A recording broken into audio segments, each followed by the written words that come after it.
Boa noite. Combinamos. Vamos juntos, porque hoje, em especial, nós estamos mostrando para vocês o episódio que foi gravado ontem. Na segunda-feira. A gente não deixou gravado, não é um episódio antigo. A gente só antecipou um dia, que infelizmente hoje, na terça-feira, dia 1º de abril. Dia da mentira. É a verdade absoluta. Nós estamos gravando... Ninguém vai acreditar. Tá igual Vocês estão achando que é brincadeira, mas é verdade. Tá igual episódio 1, é gravado. Esse é um dos pouquíssimos episódios gravados. Por que eu preciso falar para vocês que é gravado? Porque amanhã vai entrar às 8 horas em ponto, vai entrar o nosso... Vocês estão assistindo, só que vocês vão conseguir correr o cursor. Então, quando corre o cursor, você percebe que não é um episódio ao vivo. Mas, assim, dos 190... Acho que é o 6º episódio. No máximo que não. Acho que até estou exagerando. Mas eu queria agradecer vocês sempre pelo prestígio, pela audiência, por fomentar o nosso canal, né, Abel? Sim, acho que o sucesso do Pod Plus é vocês que fazem, né? E é muito importante que a gente possa estar sempre juntos e que vocês compartilhem o canal. É importante que vocês comentem, que vocês curtam, hoje, Abel, né? Agora que eu reparei. Estamos de uniforme. Quase, né? Quase. Não, é azul com branco. Você viu? O uniforme do Pod Plus. O uniforme do Pod Plus. Fala que roupa você vai hoje. E aí, que é importante vocês... Os 3 Cs, compartilhem, curtam e comentem. Para o canal é muito importante isso e a gente vem crescendo graças a vocês. Queria agradecer a GCA, que é o nosso patrocinador, por estar nos apoiando há tantos anos e indo para a nossa 5ª temporada. Faltam 2 episódios aí para a gente estar no episódio 200 e abrirmos a 5ª temporada do Pod Plus, o que muito nos deixa feliz e principalmente agradecer a vocês por estarmos aqui e com certeza sempre entregando um programa melhor, né, Abel, excelente nível, com convidados muito especiais. É só vocês olharem lá na nossa galeria no YouTube que vocês vão ver lá o teor e a seriedade das entrevistas que a gente faz aqui no Pod Plus. E hoje, para não mudar a regra, né, Piastri, trouxemos uma convidada. É verdade, Abel. Especialíssima. Hoje o episódio 198 tem assim o prazer de receber a doutora Mariana Azevedo. Azevedo é ginecologista, obstetra. Ela tem mais um daqueles currículos que a gente não cabe nessa mesa e nem no tempo do nosso podcast. Mas, entre outras, é chefe da medicina fetal de vários serviços, entre eles da USP, que a gente tem muita coisa a aprender com ela. Queria agradecer a presença da doutora Mariana conosco aqui. Mariana, pode chamar? Mariana? Mariana. Tá bom, então vou tirar o doutora. Eu fico feliz porque o nome da minha filha é Mariana. E minha filha mora longe e ouvir Mariana me enche o coração. Me enche o coração. Deixa eu ter o nome. Mas obrigado, Mariana, pelo... Mariana, você sabe que a primeira vez, eu estava até conversando com a Abel um pouquinho antes de nós entrarmos aqui no episódio 198, acho que é a primeira vez que a gente recebe uma especialista em medicina fetal. Aliás, é a primeira vez. Acho que é a primeira vez, né? Eu tô tentando ver se na minha memória... Eu estava aqui puxando aqui. Mas eu acho que não. Acho que é a primeira vez que a gente discute sobre esse tema. E é um tema que se discute muito pouco. Sim. E aí eu queria que você falasse para nós assim, medicina fetal hoje, o que é exatamente, de um jeito claro, resumido, o que faz um profissional, um médico especialista em medicina fetal? Quais são as suas principais áreas de atuação, se eu assim posso chamar? Claro. Primeiro eu queria agradecer o convite, né? É um prazer estar aqui com vocês. Sou fã de podcast e é super bom, né? A gente escuta a qualquer hora, videocast. Mas vamos falar um pouquinho, né? Medicina... Hoje em dia a gente até tem trazido um pouco o tema de falar em medicina materno-fetal. Porque a gente... o objetivo principal é a gente tentar... que esse feto tenha a melhor saúde possível durante a gestação. Então, a gente não vai entrar no tratamento da mãe, mas a gente vai olhar um dos objetivos, rastrear malformações. Então, existem 2 morfológicos principais na gestação, que é o morfológico de primeiro trimestre e de segundo. Então, a gente vai tentar rastrear se o bebê tem algum tipo de síndrome genética rara, ou se ele tem alguma malformação congênita, né? Se essa paciente tem um risco aumentado para ter pré-eclâmpsia, que é aquela hipertensão na gestação grave. Então, esses são os principais. Aí, vamos falar que uma formação congênita, segunda pergunta, né?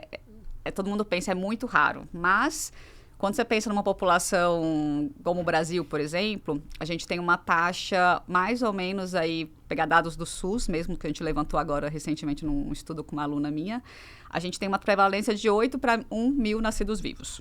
Então, é 0,8%, né? É baixo, é mas baixo. se foi o seu caso, é altíssimo, não é tão caro assim. É, mas é baixo que a gente também tem um subdiagnóstico aqui. Então, se a gente for pegar países mais, a gente vai falar aí em 1,6%, um pouco maior, né? Porque a gente tem 2 mundos aqui no Brasil, né? Saúde SUS e saúde suplementar, sim. né? Eu tava pensando assim, que existe, eu posso estar enganado nesse sentido, mas existe assim, eu tenho a sensação que o desenvolvimento de pesquisas genéticas prévia ou intragestacional vai entre aspas, ao contrário do desenvolvimento da medicina fetal no sentido de exame. Porque assim, quanto mais eu seleciono os meus embriões, os meus fetos, quanto mais, entre aspas, eu faço um estudo genético que, assim, eu faço, sei lá, não sei como, eu tenho vários jeitos aqui, discutimos algumas vezes aqui, mas até com FIV eu vejo a carga genética. Quer dizer, então, o número de malformações tende a diminuir quando aumentar muito a facilidade de fazer diagnósticos genéticos. Não sei se você fez entender. Olha, até um pouco controverso isso, porque a gente tende a pensar que se a gente biopsia um embrião, e você, aí nem é minha área, né? Mas você tem vários tipos de investigação genética de embriões. Sim. Mas vamos falar que você biopsiou, mesmo assim você tem chances de ter, depende do que você vai investigar. Porque, por exemplo, se é um casal que quer excluir as principais alterações cromossômicas, Perfeito. né? E aí você vai para um teste genético para isso, como se fosse um cariótipo, que é aquele que vai ver o básico. Perfeito. Mas, ou você tem uma história familiar de uma doença rara, e aí já teve, às vezes, um filho com uma doença rara, e o casal tem uma chance aí, de novo, de ter 25% ser uma doença recessiva. Perfeito. E aí você vai, e às vezes, investigar aquela mutação específica. Perfeito. Só que nisso você pode excluir essa mutação e ter outras doenças. E a gente vê que em embriões de FIV, apesar de ser algo um pouco controverso, a gente também tem uma alta taxa de malformação congênita, porque uma coisa é malformação estrutural, uma coisa é doença genética. Entendi. Então, às vezes, eu tenho... Vamos falar que quando eu tenho um bebê com alguma malformação, feto, não necessariamente eu tenho uma alteração genética associada. Qual seria? A cardíaca. A cardíaca. Cardíaca primeira, então a gente chega até 1%, mas nem todas são malformações que exigem nascer numa UTI neonatal, com UTI cardiológico, ou que vai fazer uma cirurgia. Mas as malformações, mesmo as maiores, que são as que exigem cirurgia, é uma das mais prevalentes, que tem impacto. Porque se eu te falar os dados aqui, uma das que mais tem é polidactilia. Mas polidactilia é algo que a gente resolve, né? Se ela é isolada, por exemplo. Alterações de membros, né? Uma das mais comuns, até nos nossos dados dos últimos 10 anos do Brasil, né? Mas a gente tem malformações que já são mais complexas, né? E aí, se eu tem algumas malformações típicas que eu tenho uma chance alta de ter alguma síndrome associada. Então, cada malformação eu tenho uma chance. Tipo gastrosquise, aquela malformação que o intestino está para fora. É super baixa a alteração genética. Então, muitas vezes, a gente nem indica investigação genética se ela foi isolada. Agora, tem outras que obrigatoriamente eu vou investigar. Mas a gente não vê tanto uma tendência de diminuição, não. Se a gente pegar o mundo inteiro, a gente tem os melhores dados são da Europa, que eles publicam mais ou menos 40% de todos os nascidos vivos. E eles fazem muito controle, eles têm diagnósticos muito altos de pré-natais. Porque aqui em São Paulo a gente tem uma excelente, a gente é igual a qualquer outro país, né, desenvolvido. Mas se a gente for olhar para o Brasil como um todo, né, gente, os morfológicos nem são obrigatórios, né? Não é obrigatório? Não é obrigatório. O SUS não é obrigatório. Ele colocou recentemente como o eco, que é o fetal, que é para rastrear a malformação cardíaca obrigatório, mas o morfológico não é. Então, a gente tem muita paciente que não tem diagnóstico pré-natal. E aí, essa criança vai nascer num lugar... Né? Aqui é muito difícil. Aqui em São Paulo, a gente tem um diagnóstico muito alto, assim, né? Mesmo no SUS. Interessante. Então, mas se a gente vai para outros lugares, para o interior, né? Para o norte, ou... Né? A gente já tem muitos profissionais excelentes. Não é a questão, não é profissionais, é a questão de estrutura do sistema. Até o paciente chegar, né? Mariana, assim, você falou uma coisa que é o que a gente observa, né? São Paulo realmente é um Brasil dentro de um outro Brasil. Sim. E o que a gente vê, mesmo em São Paulo, né? Muitas quem já trabalhou na casa maternal, essas coisas todas, muitas gestantes novas, né? Sem nenhum tipo de orientação, muitas vezes até com relação com consanguinidade. Mas o que mais me preocupa é o uso de drogas, né? A gente observa a Cracolândia, e mesmo no consultório eu observo cada vez mais pacientes dizendo, doutor, eu fui fumar maconha de vez em quando, de vez em sempre, enfim, não importa. Sim. Qual é a interferência, qual é o impacto disso de uma forma direta nessas malformações? Olha, a gente não... Na verdade, algumas drogas podem ser um pouco teratogênicas, como cocaína, mas a gente, assim, é engraçado, não é a maioria das pacientes que tem malformações congênitas que são fatores de risco. Entendi. Então, a maioria das pacientes são pacientes de baixo risco. Às vezes, ela sempre tem essa questão, né? Nossa, mas por que eu que fiz tudo certinho? Então, assim, algumas, mas não é tão... Por exemplo, às vezes tem restrição de crescimento fetal. A gente não sabe o impacto neurológico, por exemplo, que uma usuária de crack, com certeza, a gente não tem acompanhamento dessas crianças a longo prazo, né? Como teria, com certeza, algum tipo de impacto tem, mas a gente não tem tanto esse segmento fácil. Agora, malformação mesmo estrutural não é tão comum com drogas. Álcool sim, né? Por exemplo, álcool sim, tem a síndrome do alcoolismo fetal. Mas tanto que é álcool zero, né? Que você pode ter o diagnóstico é álcool zero. Você tem uma face típica, você pode ter várias malformações associadas, mas drogas, em geral, alguns remédios, né? Mas... Olha que interessante isso, né? O álcool tem mais impacto do que um crack. Provavelmente deve ver com passagem, né, da barreira, alguma coisa de metabolismo. A gente tem muita gestante que aborta também, não aborta espontaneamente, pelo uso da droga, ou elas têm muito parto prematuro. O aspecto nutricional, aí sim, interfere mais. Restrição importantíssima de crescimento. Normalmente, Abel, bebês muito restritos. Muito pequenininhos, quando seus filhos estavam na gestação, tava no útero da mãe, qual era a sua preocupação de uma formação? Você tinha alguma? Fissura lábio-palatina. Lábio-palatina. A minha era fissura lábio-palatina e ausência de orelha, microtia. Eram as duas coisas. Acho que a cirurgia plástica a gente vê com as lesões, é engraçado. E hoje a gente rastreia... Nossa, a gente chegou num nível, assim, de fissura, rastreamento, de fissura de fenda facial. A gente, claro, a gente não é super bom de ver diagnóstico de fenda palatina isolada. Mas a gente já consegue ver vários marcos, vários sinais indiretos.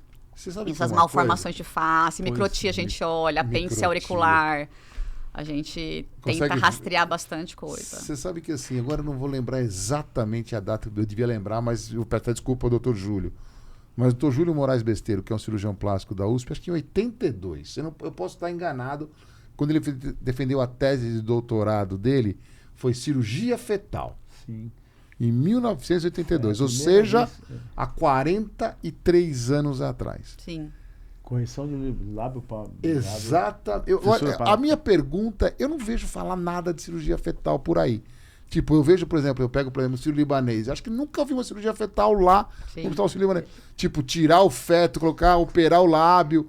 Como é que tá isso? Olha, é verdade, você falou uma coisa que é verdade. Eu nunca mais... mas eu nunca mais... Deve ter. Tem. Porque assim, mas eu não vejo em lugar nenhum isso. E por que não? É porque... Não, na verdade existe. É que assim, na verdade... Bem, você falou essa época, né? A gente começou... A maioria dos estudos começaram mais ou menos década de 70, 80, né? Foi. Que foram as primeiras cirurgias intrauterinas. Então, as primeiras cirurgias eram feitas... abria, né? Como se fosse uma cesárea. Isso. Então, tirava o útero para fora, fazia um corte no útero e aí operava a criança. Isso. Então, tem, por exemplo, cirurgia de hernia diafragmática... Já com cirurgião pediátrico corrigindo antes do nascimento. Espinha bífida a gente tem hoje, eu vou falar um pouquinho para vocês, a gente tem bastante. E lábio. E a gente... Mas nunca mais conta. Então, mas aí tem bastante. E aí começou, antes era todas cirurgias muito grandes, então muito risco para a mãe, tira o útero. Agora não, a gente tenta fazer cirurgia minimamente invasiva. Então, cirurgia fetal... Tem muito bem estabelecido hoje o que é bom, quais são as doenças que vale a pena operar, porque a gente tem que passar pelo corpo da mãe. Então, assim, você fala para mim, mas por que eu não vou operar tudo? Mas, peraí, você tem benefício real, né? Então, a gente tem que ter um benefício de operar o feto intraútero. Então, mielomeningocele, espinha bífida, hoje em dia a gente, com os critérios, né? Se a criança tem os critérios ou não tem contraindicações, a gente opera intraútero. Tem várias técnicas atualmente. A gente tira o útero para fora e faz uma incisão pequena e o neurocirurgião opera. tem técnica por vídeo. E as duas são bem páreo a páreo, né? Como faz o líquido amniótico? Tira e depois ele volta? A gente tira um pouco do líquido e aí... Opera.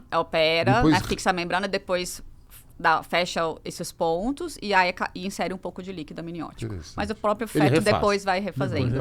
A gente faz... tem uma doença que chama...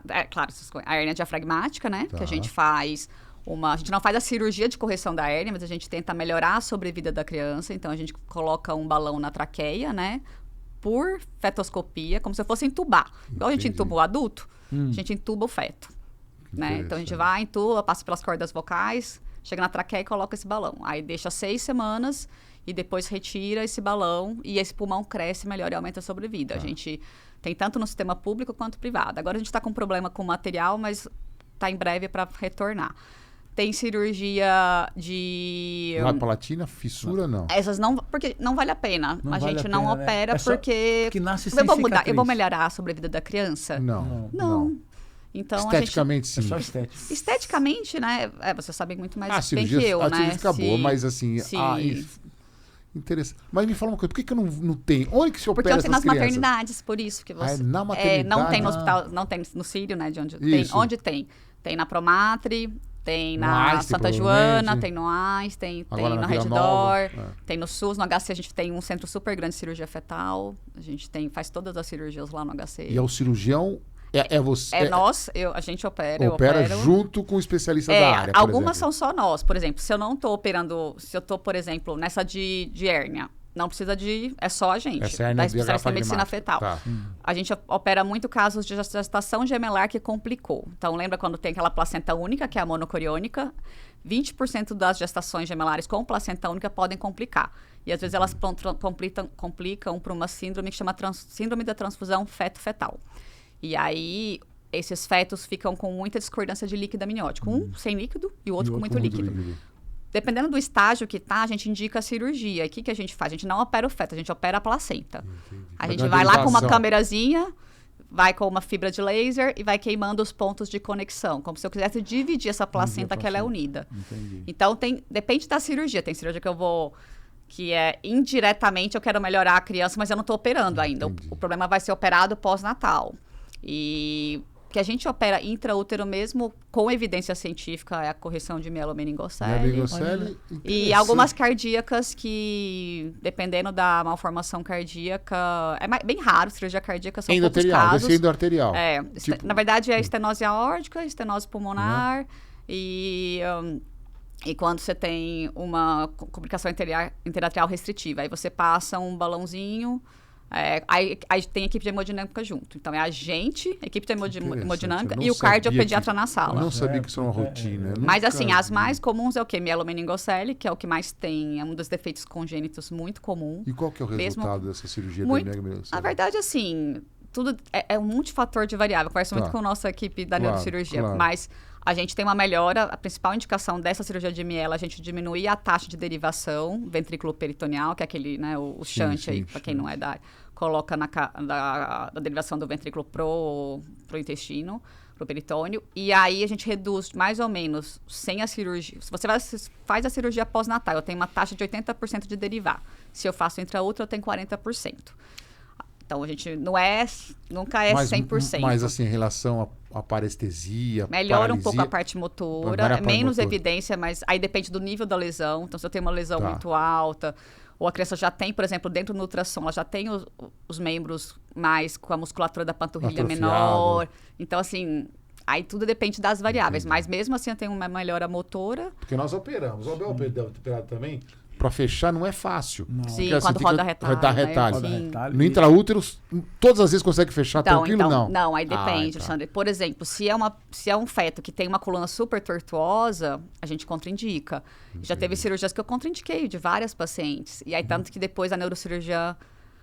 Eles falaram, gente, era impossível de fechar intraútero, porque às vezes tem que raspar osso, roda retalho.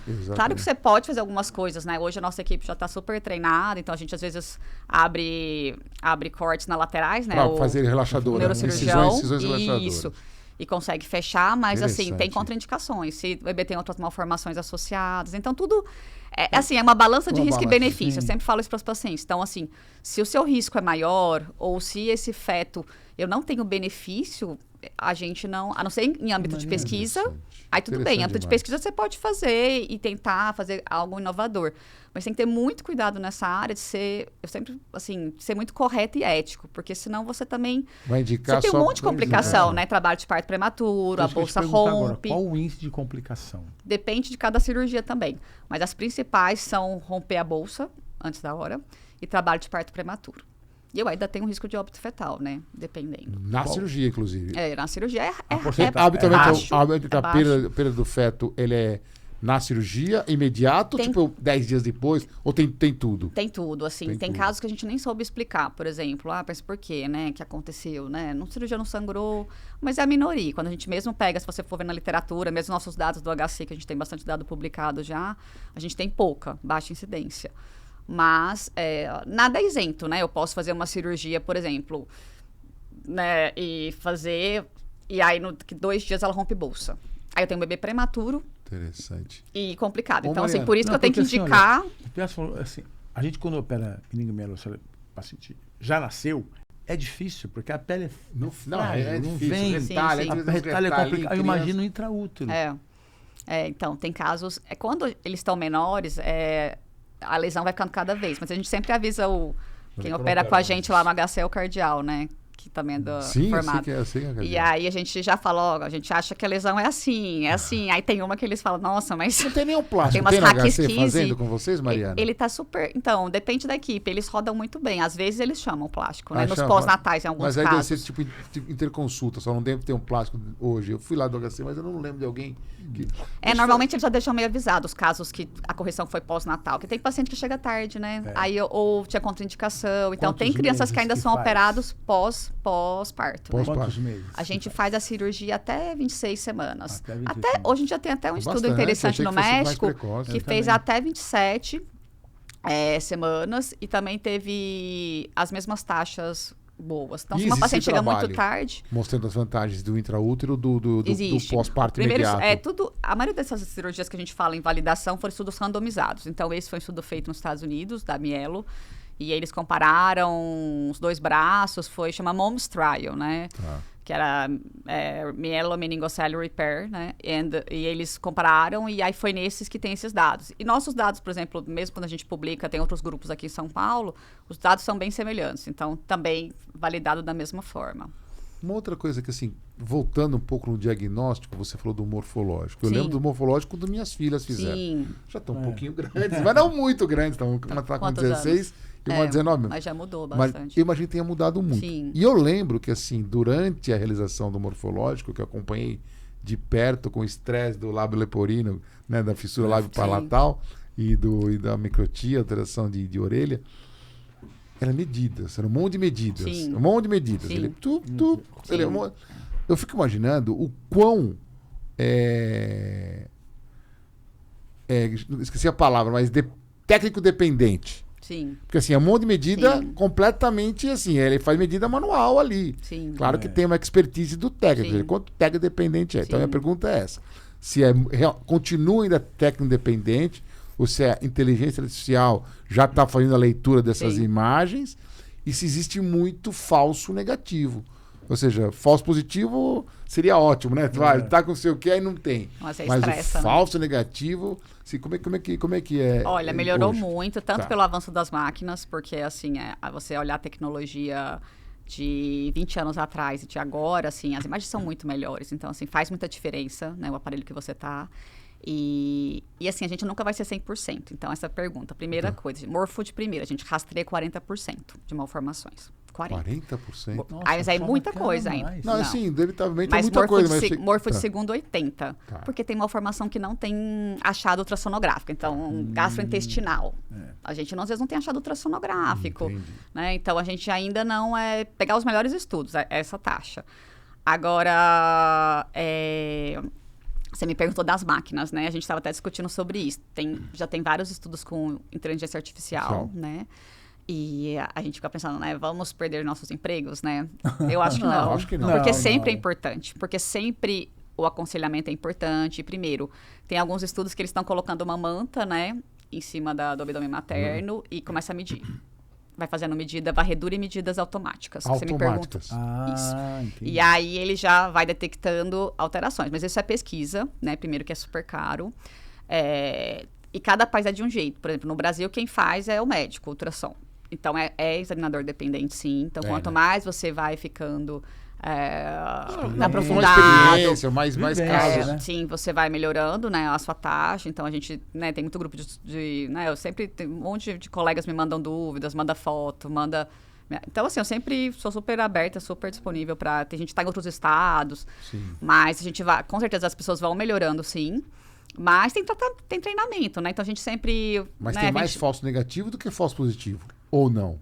Olha, mais difícil, assim, se você vê uma malformação, ela tá ali, né? Então, é difícil ter o falso negativo, É difícil, né? porque assim, a não ser que você... Às vezes você errou o diagnóstico, você viu que tem alguma coisa errada, mas às vezes você não tá tão acostumado a ver malformação, você fala, nossa, será que é isso ou não é? Então, a gente que recebe muito caso, eu recebo muito caso referenciado, que o colega viu e manda pra mim, às vezes muda algumas coisas, você vê alguns detalhes a mais, tipo isso, você falou, ai...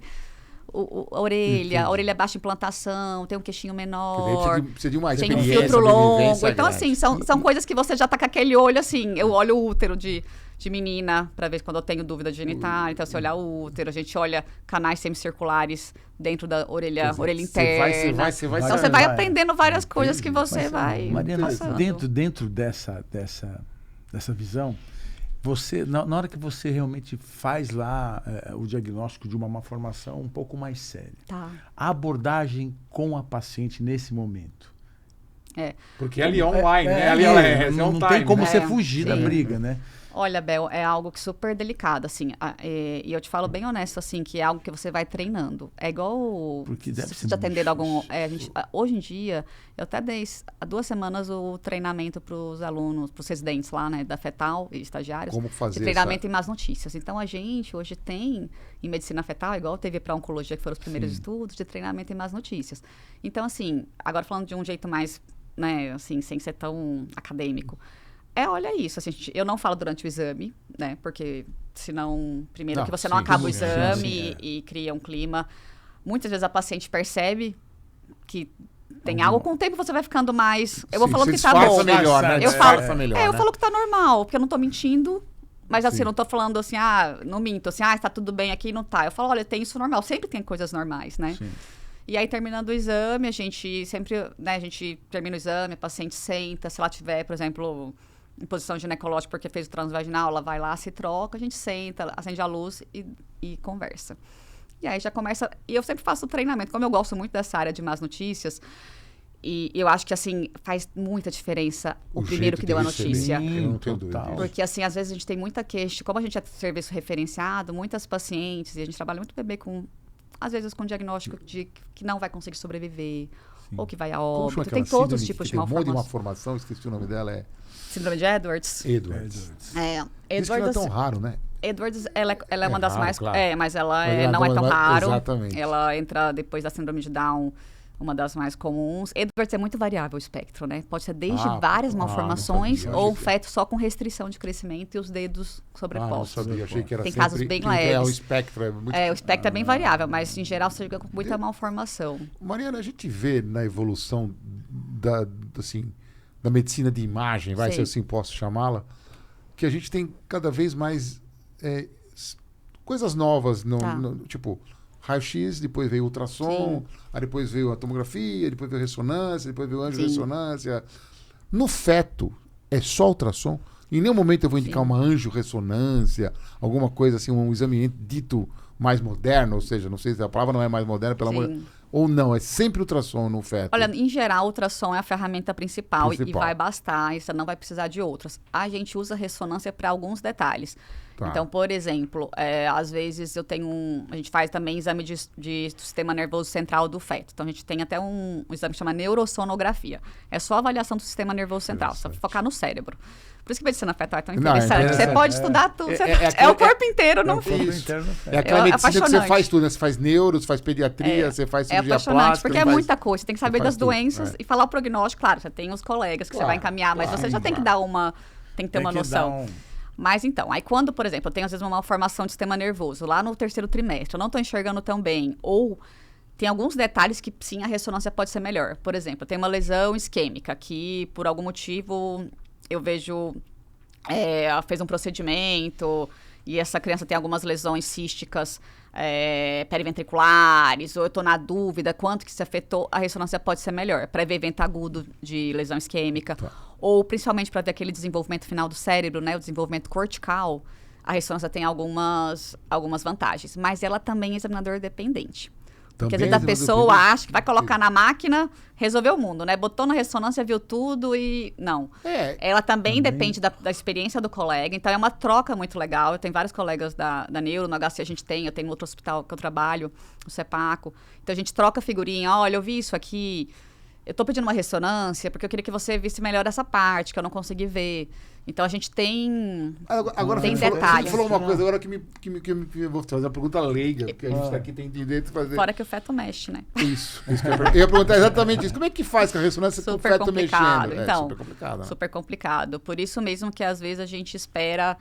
até numa idade gestacional, 32 semanas. Que para um pouquinho mais, que dá aquela... Mas assim, não adianta pedir ressonância com feto de 20 semanas para vai mexer. Assim, não adianta. Então, o ultrassom 3D, uma época, ainda continua naquela febre? Continua. Ele, né, Abel, ele não é tão útil para ver malformação. Já tentaram vários estudos com na boca, para colocar no... Dar chocolate para o moleque mexer. Ele é bom, assim, para sistema nervoso central, para cérebro, ele é bom, porque a gente faz imagem 3D e consegue mexer. Principalmente, eu acho que ele para malformação, a melhor coisa é para cérebro. Para o resto, é mais para paciente ter uma ligação. Para face, às vezes para ver fendas. Tem várias coisas que você pode fazer, mas o 2D, que é o normal, o cinza, preto e cinza... Que é o... A gente já... cinza, não preto, né? Cinza, a gente já tá ótimo com ele só. Mas, assim, a gente não dispensa a ressonância para alguns casos, não. Depende da situação. Já pedi para ver... Como você vislumbra esses exames de imagem? O que você acha que pode vir daqui para frente? Nossa, eu acho que a inteligência artificial vai entrar, sim, com muitos dados, principalmente, por exemplo, já tem muitos anos que já tem isso, né? De programas que, por exemplo, tem aquelas malformações. E aí tem milhões de síndromes, né? E a gente tem as mais comuns, mesmo algumas bem raras que a gente já teve casos, você vai estudando. Mas eles são melhores, né? Se eu colocar 4 malformações, o que tem de possibilidade? Ele vai dar várias muito mais rápido que a gente. Então, eu acho que isso só vai acrescentar e vai entrar. Ainda é caro, mas assim, vai começar a ficar mais factível. Vai diminuir o erro de diagnóstico, né? Mas eu acho que... Agora, assim, de resolução, os aparelhos estão muito bons, né? Eles sempre estão evoluindo. Hoje a gente tem um que chama slow flow, que é tipo um fluxo lento. Então, a gente pega microartérias do cérebro, por exemplo. Nossa. A gente pega umas imagens... Então, assim, muito bonitas, né? Que não tinha antes. Então, você faz umas imagens com ultrassom 3D que são muito bonitas, né? Então, a gente... cada vez mais realístico, hoje, né? Claro que no mundo ideal, a gente tem, como você falou, tem vários Brasis, tem vários de São Paulo, capital, na Vida Paulista. Mas no mundo ideal, as cirurgias hoje, fetais, elas são realizadas mais abertas ou são... videolaparoscópica, robótica, não sei se o robô tá aí. A maioria é laparoscópica. A maioria é laparoscópica. Aberta mais é a da mielomeningocele. Tá. E as outras são todas... O robô não entrou ainda, ou já entrou? O robô... Não, até a gente estava conversando sobre isso com um colega, né, das robóticas. Eu achei um estudo feito em experimento de robô para mielo. Tá. No último congresso que eu fui, tinha algumas ideias, a gente até pensa. Mas, assim, tem que primeiro fazer como pesquisa, né? Para robô, nada ainda validado. Agora a gente usa muito fetoscopia mesmo, que é a laparoscopia, a vídeo. E quem é o animal mais próximo dessas... É porco? Ovelha. Ah, é ovelha. Tem muito estudo com ovelha. A cirurgia fetal é treinada em ovelha. Não, tem muita coisa. A gente tem até placenta artificial, né? Tem 2 centros grandes, um de Barcelona e um americano. Eles estão já bem em andamento em tentar simular uma placenta artificial para fetos extremos prematuros. Tá em ovelha o treinamento. Eu achei que era para treinar, não. É uma placenta para substituir. Tipo, como que fosse aqueles filmes, entre aspas, surreal, de futurista surreal. Eles estão tá no páreo, assim, eles tentam fazer nos dados, nada ainda, claro, ainda não testado em humanos, mas já tem. Eu estava aqui pensando, a robótica, o robô, as pinças são menores, ele faz alguns movimentos que a gente não faz, a precisão. Eu fico pensando isso. Por que ainda não... Eu fico pensando, Abel, mas assim... Eu sempre tento pensar, eu já eu não tenho formação em robótica, mas eu já entrei em algumas para olhar. Mas assim, por exemplo, essas de laparoscópios que eu te falei, por exemplo, laser de gemelar, eu uso uma entrada só. É uma entrada fina, de 1,3 milímetros, minha camisa, né? Que eu vou usar. Não é igual o laparoscópio, a gente usa vários. Sim. Então, eu fico pensando assim... É tão leve o movimento, tão delicado, eu não tô sendo invasiva. É igual na vídeo, né? A gente fica pensando, tem muito vídeo que tem é tudo igual, né? A robótica ou a vídeo. Verdade.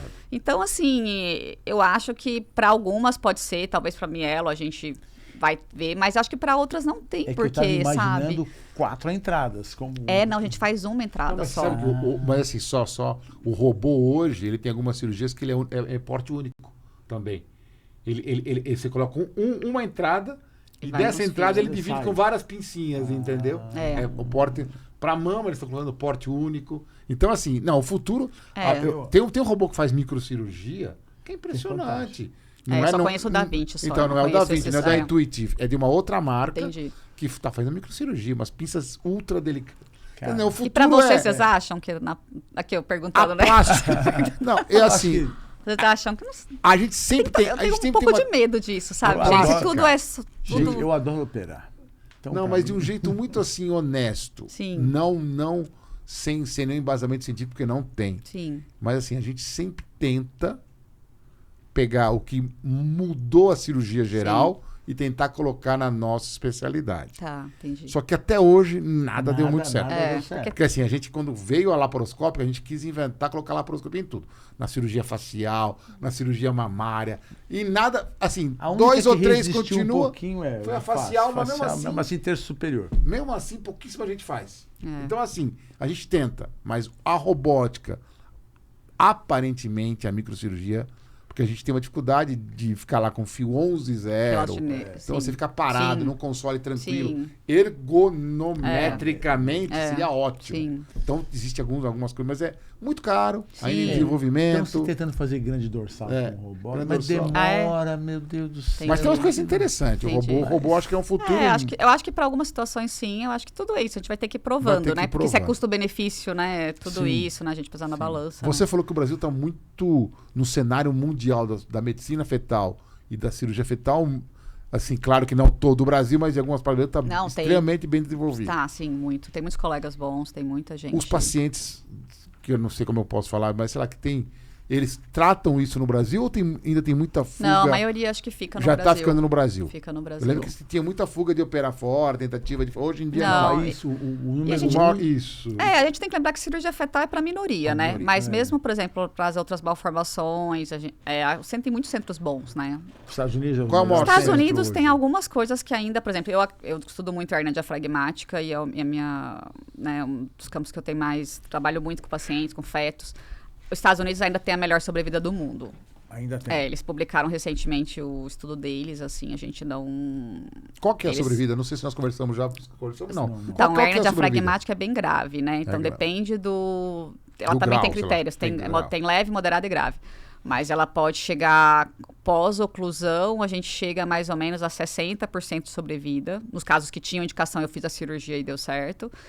Mas sem a cirurgia, aí depende do centro, mas até às vezes 10% de sobrevida, é muito baixo. Agora, nos Estados Unidos, eles mostraram uns dados recentes, com vários centros, né, que eles fizeram. E aí eles tinham dados bons, mas eles também têm aquela cirurgia que usa muito para cardíaca, que é a circulação extracorpórea. ECMO. Então, ECMO é muito caro, né? Então, a gente tem aqui em São Paulo, a gente tem alguns, a gente tem acho que 3 ou 4 hospitais. Fetal? Não, para criança, quando nasce. Quando nasce. Porque daí a criança, por exemplo, o pulmão dela não consegue... Desenvolver, não tem... a criança começa a entrar numa hipoxemia, Ou seja, que mesmo porque, com todos porque os... herniou muito para a cavidade torácica e o pulmão é pequeno e vai. tem hipertensão pulmonar. Os dois tem fatores da hérnia. Tá. Hipoplasia e hipertensão. E aí esse pulmão não consegue ventilar e aí a criança vai para ECMO. Nos Estados Unidos usa muito ECMO. Eles têm uma disponibilidade muito boa. Não só, na Europa também. Sim, a gente tem aqui. Mas assim, ECMO é super delicado, né? Eu fui entender mais esse mundo discutindo casos de malformação cardíaca. Não, uma pessoa desse tamanho, né? ECMO Não, adulto. fora isso. Então, hoje em dia eles imagino. conseguem colocar em peso de 2.200 Que loucura. crianças. Mas assim, usa muito na cardíaca, na ECMO, né? Então, assim, a gente tem vários centros ótimos aqui em São Paulo. Tanto, né, tem o INCOR quanto vários centros privados. Mas tem ECMO para recém-nascidíssimo, assim? Tem. O peso é um... Não, 2... Eu até estava discutindo esses dias com a colega da cardiopediatra. 2 é meio limite, mas já conseguiu, assim. Mas o ideal é para cima de 2.500. 2.500. Entendido. Mas assim, então assim, esses pequenos detalhes. Então a gente é muito bom, mas, por exemplo, hérnia, que é uma das doenças mais graves de malformação, né, na questão da sobrevivência da criança, alguns lugares ainda tem uma diferença, assim. Mariana, é caro, né? Muito dinheiro. A gente tem observado que, assim, cada vez mais as gestações estão ficando mais... Mulheres de 40 anos, gravidando mais tardiamente, né? Sim. Então, assim, pensando numa carreira na profissão e estão adiando a ser mãe. Você achou que isso está influenciando, está aumentando o índice de malformação? Olha, na verdade, assim, o que é muito associado com idade materna seria a síndrome de Down, a síndrome de Edwards, trissomia do 13... Tem outras que não têm associação, por exemplo, síndrome de Turner, que é aquela, né, monossomia do X, não tem associação com a idade materna. Então, assim, as outras, a gente não sabe falar, não tem tanta evidência, as outras doenças genéticas mais raras, que pegaria no exoma, doenças monogênicas, associação com a idade materna. Tem algumas com idade paterna, isso tem. Algumas que tem aí uma associação com idade paterna avançada. Mas, não necessariamente, mas síndrome de Down, sim, aumenta a chance. Uma mulher, por exemplo, de 40 anos, ela tem um risco de 1 para 60, né? De ter, altíssimo, né? 1 para 60 mas a gente tem as mulheres jovens, aí depende da idade, né? Às claro, vezes até 1 para 800. Claro. Mas é claro que aí você fala assim, então tem mais paciente, tem mais criança nascida de mulheres mais velhas? Não, porque tem mais mulheres grávidas mais jovens. Então tem mais crianças nascidas de mulheres de... Você pode ter uma mulher de 20 anos e ter uma criança com síndrome de Down. Mas a idade materna, sim, é um fator. Mas a gente mudou mesmo, né? A nossa faixa etária de gestantes é 35 mais, né? E na sua opinião, congelar o óvulo é um caminho? Sim. Pensando principalmente na dificuldade da gravidez, né? Com que idade você acha que é o limite para congelar? Agora tem que congelar. Olha, quem faz reprodução, né, em minha opinião, é assim, quanto mais cedo, melhor. Então, se com 30 anos ela já pensa que ela vai querer ter filhos próximos dos 38... o ideal é ela congelar mais cedo, né? Do que esperar 35 para começar. Às vezes você tem uma resposta ruim, né? A indução. E, por exemplo, mesmo nas colegas nossas nesse mundo que a gente vive, né? Eu acho que quase todas as minhas colegas médicas, né, amigas, todo mundo tem um óvulo congelado. Porque vai adiar, né, a maternidade. Você faz o morfológico no primeiro trimestre, no segundo trimestre. Isso. E aí depois você faz alguns ultrassons normais. Não sei se eu posso chamá-los assim, normais. Sim. O que eu vejo no ultrassom normal, que eu não vejo no morfológico, ou vice-versa. E assim, eu vejo assim, eu tenho amigos médicos, nós temos, tipo, que ficou grávida, comprou um ultrassom, já não tinha ultrassom portátil em casa, e passa todo dia. Todo dia ela passa. A minha pergunta é, por que a gente não faz vários morfológicos, tipo no primeiro mês, segundo mês, terceiro mês, fazendo todo mês um morfológico? Sim. Segundo, por que em vez de... Então faz o outro, o que o outro vê que o morfológico não vê? Ou vê menos, é só para ver se... E se pode fazer todo dia, se a gente vai tentando inverter essa pirâmide de investigação, que quanto mais cedo, melhor. Então tem até um grupo, pouquíssimo, né? Eu assisti até um congresso dele, defendendo o morfológico com 10 semanas. Só que assim, tem várias coisas que não estão formadas ainda. Então você não vê o coração do feto bem. Então a gente faz nessas idades gestacionais porque foram comprovadas as melhores técnicas de rastreamento e de intervenção. Então, se com 12 semanas eu vejo algo, eu vou investigar. Então, eu vou lá, já faço uma biópsia de vilo, que a gente tira material da placenta e manda para estudo genético. Aí, com 20 semanas, é uma fase que já tem tudo formado.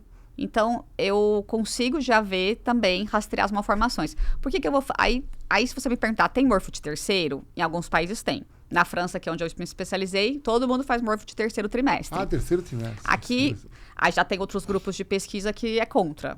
Que a gente já rastreou no segundo. Mas aqui em São Paulo a gente tem alguns laboratórios, por exemplo, Fleury, que eu trabalho, a gente tem morfo de terceiro como opção. Mas é muito a critério do médico, eu deixo. O que você pode pegar no de terceiro que você não É mais cérebro. Segundo? Cérebro, principalmente, cérebro. Que a gente vai ver, teve algum evento diferente, olha o rim de novo. Você não vai aparecer uma malformação que não tinha. Então, assim, o que está desenvolvendo? Mas, por exemplo, você fala para mim, Mariana, mas aí você olha, eu olho. Todo bebê que eu faço, por exemplo, o Doppler, ela veio para fazer uma ultrassom obstétrico com Doppler. Tá. Com 28 semanas, eu vou olhar. Eu olho de novo o cérebro. Eu dou um check-up no feto de novo. Será que simplesmente não fica colocando tudo no laudo, fazendo milhões de medidas?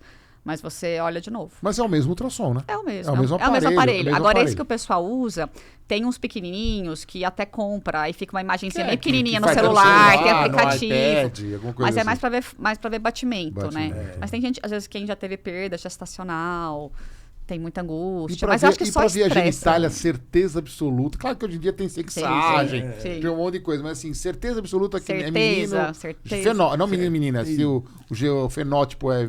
14/15, 15 semanas, certeza, você consegue Não tem ver. Como 15 semanas... Agora a gente erra palpite. 12 semanas é meio palpite. A gente vê o brotinho genital, né? Tá. E aí, às vezes, a gente vê o ângulo dele, mas todo mundo já errou. Todo mundo já deu um palpite errado. Então a gente tem que ser bem honesto. É fechado. 15 semanas. Às vezes 14 a gente normalmente já vê bem. Já consegue. Às vezes a paciente, né, um pouco beber numa posição pior, ou a paciente mais obesa, então a gente às vezes hoje, tem dificuldade. Ainda tem mulher que fala, não quero saber o sexo. Tem. Ainda mais que esse negócio. Mas no Brasil é pouco, né? Como chama esse negócio? Chá revelação. Chá revelação, o cara tá na moda. Quando minhas filhas diziam, não existia. Nada, graças a Deus. Eu vi aquele avião que caiu. Umas coisas malucas. Não, mas o chá revelação, às vezes elas esperam um pouquinho, né, pra saber. Mas no Brasil é muito pouco. Eu já tive pacientes que nunca quis saber até o final, mas é muito raro. Aí compra roupinha amarela, decora o carro de amarelo. Mas é interessante. Esse negócio de chá revelação é uma coisa interessante. É novo assim, deve ter uns 10 anos, mais ou menos, no máximo. Agora ficar grávido ficou complicado, porque é chá revelação. Tem muita coisa. Mês bolo, mês de aniversário, todo mês tem coisa. Todo mês tem aniversário. Haja pressão, né? Haja pressão, pelo amor de Deus. Agora, uma coisa que eu fico imaginando assim, como você falou que é técnico dependente ou examinador dependente, Sim.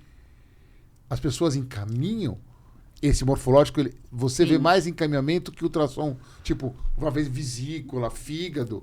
Ele coloca lá, ultrassom geral de abdômen. Sim. Pra feto, como é examinador, muito examinador. Claro que todo ultrassom é examinador dependente. Sim. Mas você vê uma tendência na medicina fetal indicar para Mariana, indicar para... Tem uma tendência. Até a gente tem... No Brasil a gente não tem tanta regra para tudo, mas eu acho... Eu sempre falo assim, gente, tem as pessoas que fazem rastreamento e você pode ser um ótimo rastreador de ver a malformação, mas você não vê tanto isso. Você não está num centro que você está sempre vendo fetos com malformações. Então, às vezes, você não vai saber aconselhar da melhor forma possível, ou fazer algumas medidas que você não está tão habituado, ou definir com o obstetra quando vai ser a hora de nascer essa criança, ou eu preciso mandar já pro colega para aconselhar alguns detalhes de uma cirurgia neonatal logo nos primeiros dias. Então, a gente tem essa questão de referenciar. Então, eu recebo bastante casos, às vezes, referenciado, outros colegas também. Porque, assim, eu gosto muito, assim, eu sou muito apaixonada por essa área. Então, assim, eu adoro, assim... Não é que adoro, né? Mas vai ter os fetos com malformações, mas eu adoro lidar com isso. E tem gente que fala assim, ai, fica até nervosa, já vi um feto com malformação. E eu falo, nossa, assim, é claro que eu sempre fico muito chateada, que eu fico imaginando o que aquele casal tá passando. E você às vezes fica sensível, porque você se põe no lugar da pessoa, Mariana, né? Mas tem isso, de referência, sim. No Brasil, me corrija se eu estiver errado, é proibido interrupção de gestação. Ainda é proibido. A não ser por estupro ou risco materno, não é isso? São os dois casos. E a anencefalia. A anencefalia também já é liberado. É liberado, sem necessidade de autorização. Sem necessidade de autorização. Isso. Agora, sim, tem algumas, tipo Edward, com um espectro muito alto, provavelmente ele é incompatível com muito tempo de vida. Sim. Deve viver e alguns meses e mas no Brasil é proibido. Não, aí a gente tem uma diferença muito de centros, mas aqui em São Paulo, nossa realidade, a gente tem vários casos que quando definimos que o prognóstico é letal, aí você me pergunta, mas quando? É sempre uma questão que a gente conversa. Pode ser que seja nos primeiros minutos, mas que essa mãe, por exemplo, não vai levar essa criança para casa. Então, a gente... se o casal falar, mas a gente não quer passar por tudo isso, porque já que eu sei que a minha criança vai falecer, eles podem, eu faço um laudo técnico, a gente faz sempre com 2 médicos assinando. E leva para o Ministério Público. E aí ela leva na comarca mais próxima, no Tribunal de Justiça mais próximo da casa dela, ela vai entregar esse laudo com imagem. A gente normalmente, às vezes, anexa, tem um laudo da psicóloga junto, a gente sempre passa com a psicóloga para ver se ela está apta, se ela está, né, certa da decisão dela, e aí vai para o juiz. Aí o juiz pode autorizar ou negar. E aí, se autoriza, a gente faz. A gente tem tantos serviços aqui em São Paulo, a gente tem no público e no privado, a gente tem esse serviço. Essa interrupção de malformações aí incompatíveis com a vida. É muito centralizado. Então, no HC a gente tem... A gente não tem tanto, porque não são todas as situações, né? São situações de prognóstico letal. Se eu tenho dúvida, eu não posso fazer esse relatório. Qual é esse diagnóstico? Desse movimento deve demorar. Né? Olha, normalmente, a gente até fez essa pesquisa, mais ou menos, Abel, vai umas 3, 4 semanas da entrada até a gente fazer o procedimento de interrupção. Mas você tem certeza? Mas assim, aqui em São Paulo tem lugares que é bem rápido, às vezes a gente já teve decisão em 1 semana, mas é variável. Mas você tem certeza, entre aspas, certeza no bom sentido, sim, né? Claro que não quer 100%. Já no morfológico do primeiro trimestre? Olha, às vezes eu posso ter sinais. Essa é a diferença, porque assim... O problema, aqui em São Paulo, no serviço privado, convênios e afins, a gente detecta já no primeiro trimestre, a gente já vê vários detalhes que a gente fala, gente, é isso. É incompatível. Às vezes eu converso, já falo, se é incompatível depende do teste genético. Aí eu tenho que fazer um teste genético invasivo. Não, eu estou pensando de você fazer o diagnóstico para você entrar nesse processo, entre aspas, de aborto. Tudo depende do que for. Tudo depende do que for, tá. Depende do que for, porque aí tem várias que, às vezes, eu preciso de mais tempo. Por exemplo, se é uma displasia esquelética. Tá. Tem várias, né, que são letais. Tanatofórica, osteogênese imperfeita tipo 2. Aí tem algumas que... Já várias delas têm sinal no primeiro trimestre, mas a gente vê que na nossa realidade demora um pouco para chegar. No SUS demora. Essas pacientes chegam no segundo trimestre, a maioria. Agora porque vez, a pessoa não vê, porque elas não fazem morfo de primeira. Agora, na saúde, por exemplo, lá no Fleury, a gente faz diagnóstico, às vezes no primeiro já investiga. Já consegue investigar com a placenta, agora, material uma vez placenta. Escutei, não sei se esse foi também folclore, até de um professor, eu acho, na época, que um feto mal formado é muito raro. Tá. Ele, entre aspas, evoluir a gestação. Obviamente, existe um aborto dito espontâneo, um aborto... Isso não é verdade, então. Quando a malformação é muito grave, não vai ter um aborto? Depende. Assim, normalmente, o que mais vai aborto espontâneo são quando tem alteração genética associada. Aí, por exemplo, se eu tenho uma translucência nucal, que é o exame de primeiro trimestre, que a gente mede, não sei se vocês lembram, a gente mede a nuca do bebê. Quanto maior essa translucência, maior a chance de um desfecho ruim, de um óbito espontâneo, por exemplo, um aborto. Aí vai depender da alteração genética.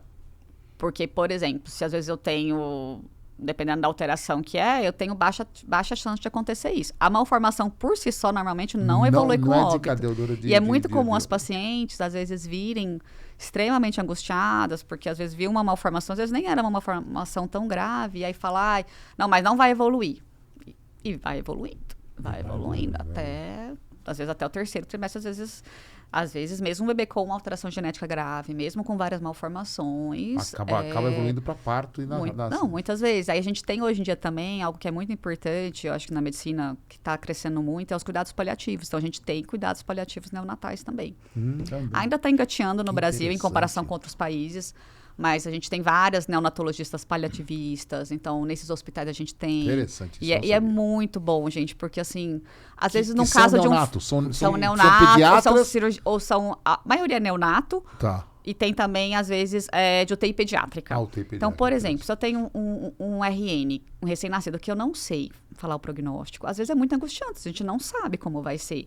Né? Mesmo às vezes com dado genético. Sim. O que a gente faz? A gente às vezes fala, não, vamos fazer cuidados invasivos e vamos ver como essa criança vai respondendo. Porque se chega um momento que você está vendo que ela não está respondendo, por que você vai fazer um monte de medidas? Né? E isso, claro, de acordo com tudo casado, né, gente? Então, assim, são vários grupos, né? Então, é o neonato, o casal, acompanhamento com psicóloga, porque chega um momento que você vai intervindo sem benefício. A criança ela vai falecer, só que vai demorar mais. Às vezes é um sofrimento muito grande. Então, hoje em dia tem grupo disso para ser melhor vivido dentro do possível esse luto perinatal, que é algo muito impactante, né, para essas famílias, né? Eu vejo, sabe que você falou, eu vim de um serviço da minha formação, tinha muita cirurgia craniofacial, assim. Sim. E o que a gente observava é o seguinte, ou a família abraça a situação de verdade, ou a família realmente afasta, né? Ou seja, aquela criança fica meio de lado, não é lembrada. Sim. Isso ainda é assim? Você acha que essa maior conscientização, esse maior apoio, porque hoje a gente observa que tem muita gente ao redor, essa equipe multidisciplinar abraça, né, o pai, a mãe, conscientiza mais com relação, mas não é fácil. A gente sabe que é bem difícil, Abel. Eu acho assim, na verdade, quando eu gosto muito desse tema, então acabo entrando em grupos de crianças com atrasos intelectuais ou com várias doenças. O que a gente vê, assim, claro que tem às vezes a família toda muito bem envolvida, mas é muito comum o abandono do marido, né? Então, a separação assim, é muito grande. E isso acho que vai em todas as classes sociais. Isso não dá para falar que é só em classe... porque assim, você vê uma criança... Por exemplo, então, tem várias... Às vezes é uma alteração genética, fechou um diagnóstico, e é uma criança que vai precisar de muitos cuidados, né, gente? Não é TO, é físio, não é fácil. É neuropediatra e é aquilo. E às vezes, assim... Alguém tem que parar de trabalhar, né? Porque, assim, essa é a grande questão, né? É muito, muito complicado financeiramente. A gente, às vezes, fica com muita... muito nas costas de um só, acaba dando separação. Que a Mariana falou é verdade, assim, é muito frequente o fim do casamento, o fim dessa união desse casal, né? O casamento ou não, com o nascimento de um filho especial, de necessidades especiais. Porque no Brasil complexo. É difícil, né? É tudo muito difícil. Às vezes um determinado terapeuta, o convênio cobre, outro não cobre. Os convênios tentam glosar hoje em dia, né? As terapias, né? É uma confusão. Ele deixa em casa, não deixa ir para casa, home office não. Home care, mas deixa ficar no hospital e é uma confusão. Não autoriza, aí tem desde oxigênio, uso de oxigênio, ou 24 horas. Aí tem todos os espectros, né? O serviço social aí tem que trabalhar. Assistente social é super importante também, né? Mas assim, aí depende do público, né? Porque se é um privado, ela não tem assistente social, né? Ela que vai ter que correr atrás do convênio, né? E aí ela entra na justiça, e aí vira aquele ciclo. Mariana, você me falou uma coisa que me chamou a atenção, claro que também pela ignorância de não fazer Mas assim, ECMO para 2,5 kg. Uma coisa que eu não sabia que existia. Sim. Porque toda aquela complexidade de tiro sangue passa pela máquina, né? Eu imagino. E tem tudo para, tipo, 2,5 kg? Tipo, tem diálise, hemodiálise para 2,5 kg? Tem tudo para 2,5 kg? Olha, tem assim, diálise é super complicado, porque tem diálise intraperitoneal, né? Peritoneal. Porque mas... assim, fazer fístula no micro... Então, a diálise para as crianças que têm alguma insuficiência renal super grave, aí é algo muito delicado, que aí entra naquele entorno que eu falei para vocês de entrar com o casal, o que é o melhor. Então, são casos, muitas vezes, de definir o que esse casal deseja, de paliativo. Porque, assim, conversando muito com os nefrologistas, os que cuidam a longo prazo, uma criança que tem uma insuficiência renal grave terminal, ela poderia ir para diálise, se o casal hemodiálise. Diálise peritoneal. Diálise peritoneal. Nessa fase inicial, se não me engano. Mas a questão ela tem que tomar um monte de imunossupressor. Ela tem que ter... Aí vamos falar que ela vai para o transplante. Mas para ela conseguir fazer o transplante, ela tem que ter aquele peso X. E eu te fazer essa pergunta agora. E normalmente demora, conversando com alguns colegas sobre esse assunto difícil, normalmente às vezes demora mais de 2 anos e meio. Então, se você falar para mim, Mariana, tem alguém que sobreviveu? Tem. Claro. Se você for na literatura, tem até uma senadora americana, que é um caso super conhecido, que ela divulga, que a filha dela tinha... Acho que era genesia renal bilateral. Não, era uma outra malformação e teve que fazer alguns procedimentos e essa criança nasceu. E ela tem acho que 7 anos ou até mais agora. E foi isso, uma vida inteira, né? De hospital, diálise, e conseguiu. Mas é muito raro. Quando você pega mesmo os estudos, mesmo fazendo tudo isso... vai sequelando em outras áreas, né? E fora isso, assim, pode ter hemorragia, pode ter vários, tem vários estudos. E assim, então, assim, é um caso, né? Então, assim, quando você vê tudo isso envolvido com essa família, né? Se você tem um outro filho, né? Quem vai ficar com esse outro filho? Transplante não tem. Parte financeira, só para criança maior. Acima porque de 2, 3 anos. Peso. Não tem peso. O peso, eu esqueci agora qual que é o peso, mas é um peso muito maior. Não. Para essa idade, não. Não tem como fazer transplante de uma criança recém-nascida. Não tem, tipo... Então, o que tem, não me lembro agora o peso certinho. Até já conversei isso várias vezes, discutindo alguns casos. Não, mas não tem problema. Mas, assim, mas é bem mais. Então, assim, normalmente demora mais de 2 anos, 2 anos e meio para conseguir transplantar.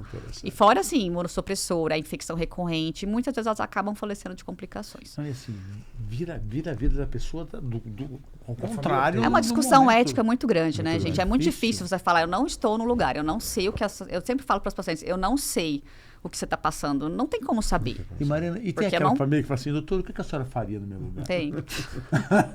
E aí? É difícil, né? É difícil, né? Difícil eu tenho até algumas discussões com alguns alunos, né, que a gente faz uma aula sobre conflito materno-infantil, né? Tem uma aula que eu sempre dou e com outro colega da pediatria, a gente faz tipo, uma discussão aberta de casos, e tem até um cara do jurídico. Pai, mãe. Isso, a gente faz uma discussão assim com os alunos, né, de medicina. E aí é super difícil, porque a gente sempre tem que tentar, eu já sempre tento estudar essa parte de decisão, essa parte decisão conjunta, de não tentar dar a minha influência. É claro que eu, Mariana, tem vários conceitos que eu acho, mas eu tento sempre ser o mais neutra possível. Então, assim, às vezes eu saio pela tangente, entendeu? Mas aí eu falo, eu não estou vivendo ela, eu não sei o que, eu não estou passando por isso, né? Essa pergunta, uma vez, claro que medicina, uma das graças da medicina é essa, né? Porque cada um tem uma resposta que merece, até pelo jeito que ela chega a pedir essa resposta. Mas aquela coisa que você faz, quando for tratar um paciente, tratar um senhor como fosse seu pai, uma criança como fosse seu filho, como fosse sua irmã, eu acho que isso é uma coisa que responde muito, tipo... Eu fico imaginando assim, se a pessoa pergunta, o que eu queria pro meu filho naquele momento? O que eu faria se fosse meu filho? Não o filho dela, o meu. Sim. Se eu tivesse... Então, assim, eu acho que as coisas que a gente, a medicina, não nos ensina. E é uma coisa interessante, porque assim, aí entra questões religiosas. Sim. Isso aí não, isso aí já... A coisa vai longe. A coisa vai muito longe. Vai. Então, e por exemplo, essas questões que você me perguntou, cada lugar é de um jeito, a legislação de cada país é de um jeito em relação a isso. Interromper a gestação. Para o católico não pode. Eu acho que, inclusive, para uma formação grave não pode. Acho. Mesmo com o Ministério Público, mesmo que a Justiça libere, não pode. É folclore ou é verdade que na Rússia realmente eles são mais pragmáticos nesse aspecto? Olha, a Rússia eu nem sei tanto, porque eles nem participam... Eu posso te falar da minha experiência na Europa e do que eu sei, né? Eu fiquei na França 1 ano. Na França não tem tempo para interrupção da gestação, em caso de malformação. Então, passa por um comitê de ética. Só por gravidez indesejada, não. Também é liberado. Mas não até o final. Aí tem as idades gestacionais, né? Até 12, não me engano. Achei que não era, acho que na França não era. A França mudou a legislação, não era até a década de 80 e poucos, depois mudou. E aí, para malformação, eles passam numa junta médica, um comitê de ética, mas a maioria é autorizado, assim como a Inglaterra, assim como a maioria dos países da Europa. O que muda é a idade gestacional. Alguns países, por exemplo, no Japão, é até 20 semanas. Pode ser feita a interrupção em caso de malformação. Aí tem países que não têm idade gestacional limítrofe, tem outros que têm. E nos Estados Unidos era permitido em várias situações, agora mudou pela Corte Suprema, né? Alguns estados, aí depende do estado. No Brasil e América do Sul, a maioria é igual ao Brasil. Então, em relação à malformação, não é liberado. Então, por isso que a gente tem muito essa questão de cuidado paliativo desenvolvido. E a gente acaba tendo muita experiência com as malformações até o final, né? Porque a gente meio sabe como que vai ser a evolução da história natural, né? Sim. Mas em todo lugar tem pacientes que não desejam, né? Independente. Mariana, 1 hora de programa. Nossa senhora, falamos muito. Foi? Olha, passou Abel, uma hora queria sim. que você... Eu falo demais. Fizesse aquela pergunta pra gente encerrar o nosso episódio maravilhoso de hoje. O Podplas tem uma característica aqui no nosso bate-papo, que é quando chega no final tem uma perguntinha para dar uma relaxada, né? E a pergunta é, qual é o seu hobby para você esquecer todas essas malformações, essa pressão que não é fácil, né? Não, realmente não é fácil. Qual é o seu hobby? O que você faz para esquecer? Nossa, olha, ultimamente eu leio, mas eu queria ler muito, leio menos que eu gostaria. Eu acabo vejo série, vejo filme, gosto de filmes diferentes, sempre gostei de filme europeu, filme cult, meu marido odeia. Aquele filme tem que pensar muito. É uma coisa mais feminina, esse negócio de filme cult. Sempre, nossa, super. Eu tenho um sério problema, quando eu vejo esse filme eu durmo numa facilidade, rapaz. Aí ele fala, lá vem você tiro, com seus... bomba, carro explodindo, aí eu fico... até a metade eu Lá fico vem você acordado. com esses filmes. E aí a gente tá naquela fase de filho, né? Que aí muda tudo, né? muda Então a gente tudo. acaba ficando muito final de semana com programa, né? Aí Mais leva a criança no infanto-juvenil, parque, leva pra andar de Não, tem skate. jeito. Aí, essa fase é por aí mesmo. Mas, Mariana, Mas- queria agradecer. Imagina. Agradecer a Muito sua gentileza participação da sua mais parte. uma vez, assim.